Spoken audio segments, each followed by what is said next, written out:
राहुल गांधी ने बता दिया वो जनता के बीच में उनकी छवि क्या है और वो जननायक के रूप में उभर सकते हैं। हिंडनबर्ग रिपोर्ट पे राहुल बरसे, बोले नहीं बरसे। उससे सत्ता पक्ष बुरी तरह से हिल गया। ललित मोदी तो जिनका नाम लिया है उन्होंने, वो तो मारवाड़ी है। फिर किसी भी मोदी को बोला तो नरेंद्र मोदी जी के यहाँ धुआं क्यों उठता है, सवाल ये है। इस सरकार के 2014 से मैंने एक देखा है, ये सवालों के जवाब नहीं देते।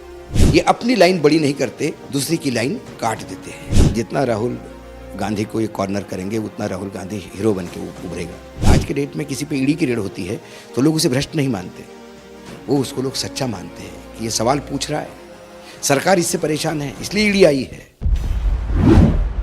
क्या आपको लगता है कि संसद में राहुल गांधी का अडानी पर सवाल करना उन्हें भारी पड़ा और बदले की भावना से कार्रवाई करते हुए उनकी सांसदी रद्द कर दी गई? मुझे लगता है थोड़ा पीछे चलना पड़ेगा हमें। भारत जोड़ो यात्रा ही एक ऐसा सी चेंज था राहुल गांधी के पर्सनैलिटी में।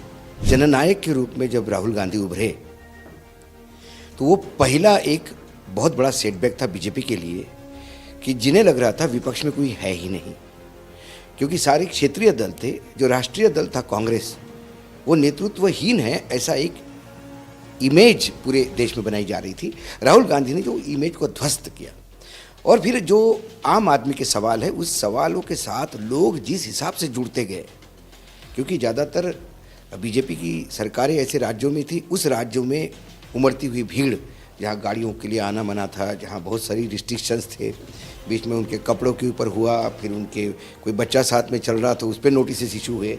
सब कुछ करने के बाद भी राहुल गांधी ने बता दिया वो जनता के बीच में उनकी छवि क्या है और वो जननायक के रूप में उभर सकते हैं। उसके बाद जब हिंडनबर्ग रिपोर्ट पे राहुल बरसे, बोले नहीं बरसे, उससे सत्ता पक्ष बुरी तरह से हिल गया। राहुल जी के सवालों के जवाब इनके पास थे नहीं, तो जब उत्तर दिया तो उस उत्तर में एक ही सवाल का जिक्र नहीं था। कभी इमरजेंसी की बात करते हैं, कभी आज़ादी के पहले की बात करते हैं, कभी चाइना की बात करते हैं, जवाहरलाल नेहरू की बात करते हैं, अडानी की बात करने के लिए कोई तैयार नहीं था।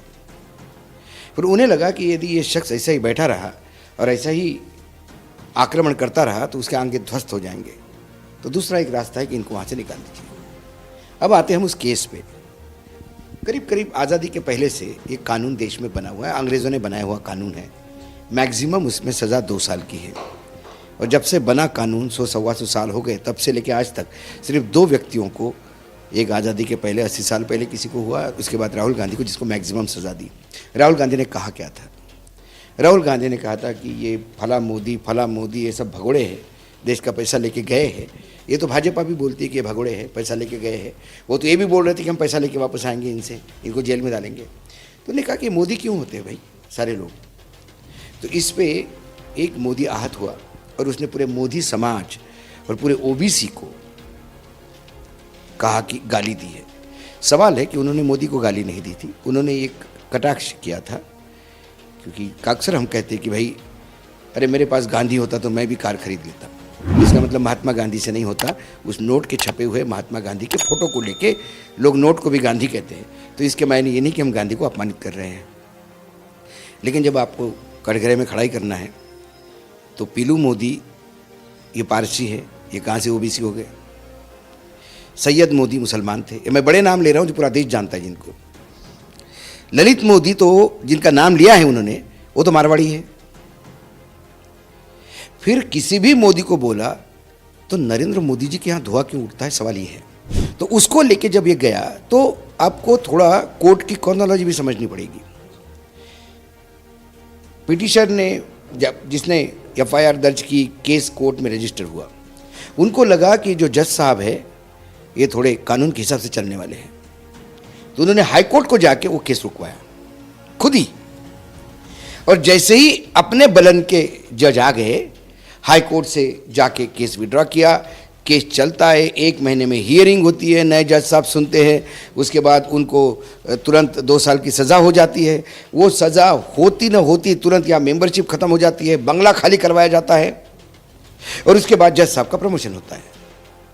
इस सीक्वेंस को हम क्या कहें? हम न्यायपालिका पे आरोप नहीं लगाते, लेकिन जब ये सीक्वेंस सामने आती है तो जवाबदेही तो न्यायपालिका की भी बनती है, क्योंकि संविधान का एक बहुत बड़ा स्तंभ है वो।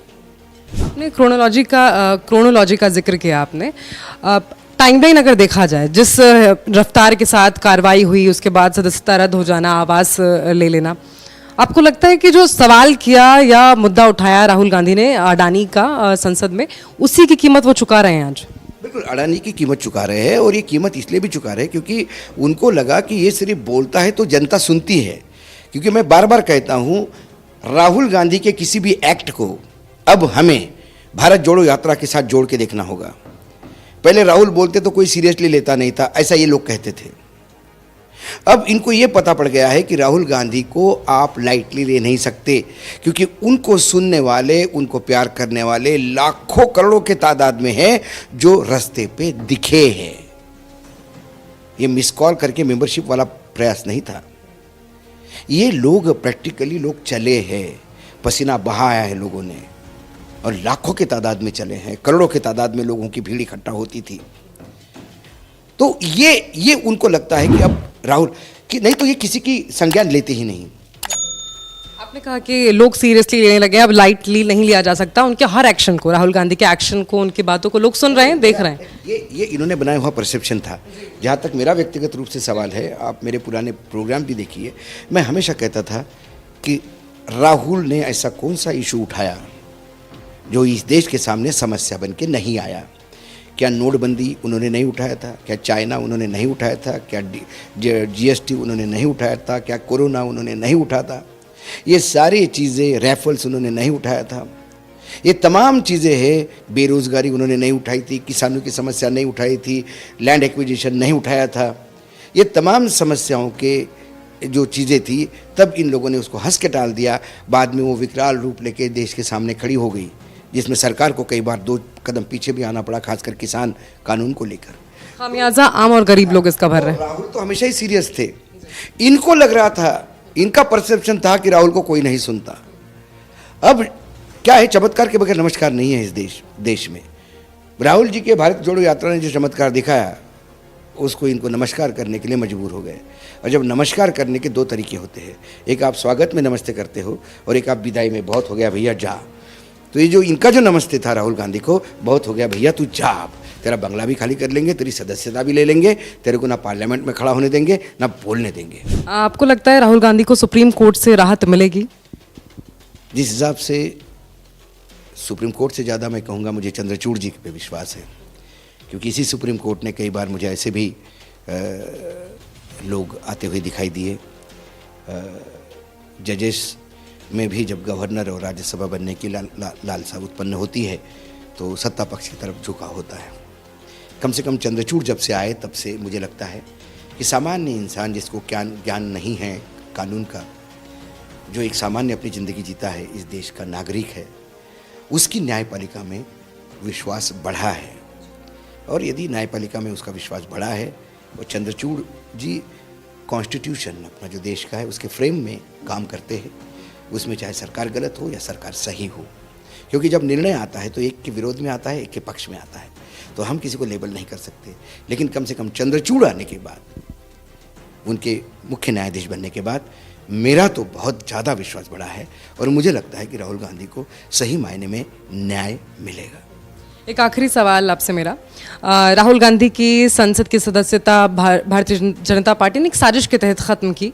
अब क्या लगता है आपको, इस भारतीय जनता पार्टी को कोई फ़ायदा है? इससे नुकसान ही नुकसान है।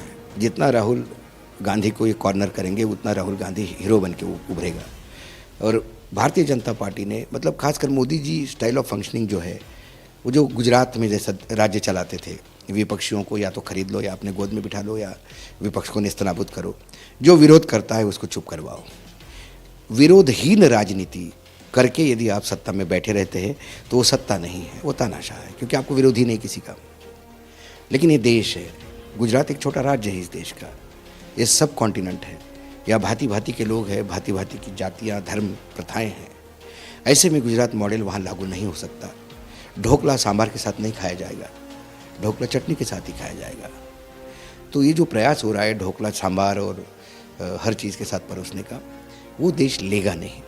इसलिए मुझे लगता है कि किसी भी विपक्ष के आज के डेट में किसी पे ईडी की रेड होती है तो लोग उसे भ्रष्ट नहीं मानते, वो उसको लोग सच्चा मानते हैं कि ये सवाल पूछ रहा है, सरकार इससे परेशान है इसलिए ईडी आई है, इसलिए इनकम टैक्स आई है, लोग ऐसा मानते हैं। और फिर दूसरी बात, प्रधानमंत्री की भ्रष्टाचार की जो लड़ाई है वो स्वयं ही उन्होंने ओपन कर दी। जिस नेशनलिस्ट कांग्रेस पार्टी को नेशनलिस्ट करप्ट पार्टी बोला, 3 दिन बाद उसी पार्टी को अपने सरकार में स्थान दिया, जबकि ज़रूरत नहीं थी, मेजॉरिटी में थी महाराष्ट्र की गवर्नमेंट, फिर भी आपने अकोमोडेट किया क्योंकि आपको वहाँ विपक्ष तोड़ना है। आप में औकात नहीं कि आप सामने से चुनाव लड़के अपने बलबूते पे चुनाव जीत के आओ। आपको चुनाव लड़ने में इतना डर लगता है कि आप पहले विपक्ष को ख़त्म करते हैं और फिर बोलते देखो वॉकओवर मिल गया, देखो वॉकओवर मिल गया। ये प्रजातंत्र नहीं है, ये मर्दांगी नहीं है। मर्दांगी तो है कि बराबर की अटल जी चुनाव लड़ते थे, हमने खुशबू ठाकरे से लेकर आज तक पार्टी देखी है, लोगों ने आमने सामने से लड़ा है, चाहे इंदिरा गांधी के सामने लड़े हैं या चाहे राजीव गांधी के सामने लड़े हैं, जवाहरलाल नेहरू के सामने लड़े हैं। इन लोगों ने कभी ऐसी नीचे पीछे से दगा देने वालों को इकट्ठा करो, ये अंग्रेज़ों की नीति है, तोड़फोड़ करो और फिर राज्य करो। तो वही प्रयास हो रहा है, लेकिन अंग्रेज़ों को लोगों ने भगा दिया इस देश ने, तो बाकी लोग क्या लगते हैं? अडानी पर इतनी मेहरबान क्यों है ये सरकार, आपको क्या लगता है, और क्यों उसे लगातार बचाने की, डिफेंड करने की कोशिश कर रही है? अडानी के लिए जो किया है वो बहुत गैरकानूनी है, वो भी जानते हैं। और जब आपने किसी को पाला है तो उसको आप साथ देना आपकी मजबूरी है। ये तो समय बताएगा जब इन्वेस्टिगेशन होगा। अडानी के पास 10 शेल कंपनियों का पैसा है, मेरे हिसाब से करीब 85,000 करोड़ से ज़्यादा का इन्वेस्टमेंट है। उन शेल कंपनियों पे अभी सरकार चुप है, बीएसई चुप है। जब एनएसई या बीएसई, जब बॉम्बे स्टॉक एक्सचेंज इनको क्लीन चिट देती है, वो क्लीन चिट इन्वेस्टमेंट के लिए नहीं होती, वो क्लीन चिट गलत ट्रेडिंग या माल प्रैक्टिसेस के लिए होती है। आपने शेयर बाज़ार में माल प्रैक्टिसेस नहीं की। मैं तो बोलता हूँ कि शेयर बाज़ार में थोड़ा बहुत तो सब करते हैं, मैं उस पर भी नहीं। मेरा आरोप सिर्फ एक है कि जो 10 शेल कंपनियों का पैसा है, जिनके नाम मेरे पास है, जिनका अमाउंट मेरे पास है, उन शेल कंपनियों का बाप कौन है? वो पैसा आतंकी मनी है, चाइना पाकिस्तान का पैसा है, ड्रग मनी है, हवाला मनी है। मैं ये जानना चाहता हूँ। पैसा आने में मुझे प्रॉब्लम नहीं है। ऑस्ट्रेलिया के क्वींसलैंड करके एक राज्य है, वहाँ से भी पैसा इन्वेस्ट हुआ है अडानी जी के इसमें। मैंने उस पर सवाल नहीं पूछा क्योंकि उन्होंने अरबों रुपए इंटरनेशनल मार्केट में लगाए हैं, उसमें से 0.001% अडानी में भी लगाए हैं।